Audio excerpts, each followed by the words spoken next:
আমাদের যে মাদক অভিযান এবং বিশেষ অভিযান চলমান, সেই মাদক অভিযানের ধারাবাহিকতায় গোপন সংবাদের ভিত্তিতে আমরা সংবাদ পাই যে কলাপাড়া গ্রামে সুরতলি বাড়িতে অবৈধভাবে গাঁজা চাষ করা হচ্ছে।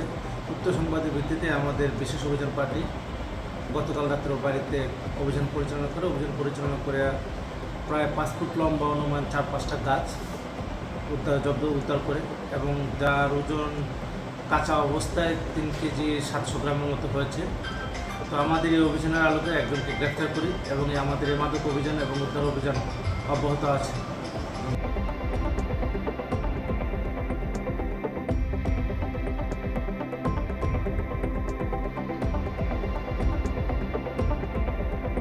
এজন্য নকলা উপজেলা ছাত্র দলের পক্ষ থেকে আমাদের অসংখ্য ধন্যবাদ।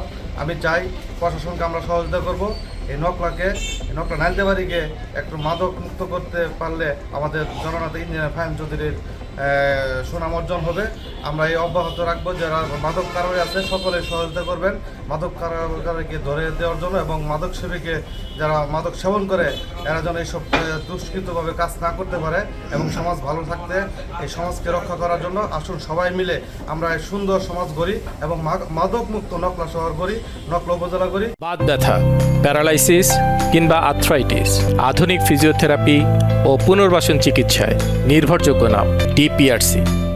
আমরা চাই আরও কাজটিকে সামনের দিকে এগিয়ে যাক, এই আশা আমি ব্যক্ত করি। দৃঢ়ভাবে আরও বলতে চাই, গাঁজা এভাবে তারপরে হলো মদ, এগুলি যেন সামনের এগুলি যেভাবে অভিযান চলছে সেটা যেন আরও অব্যাহত থাকে।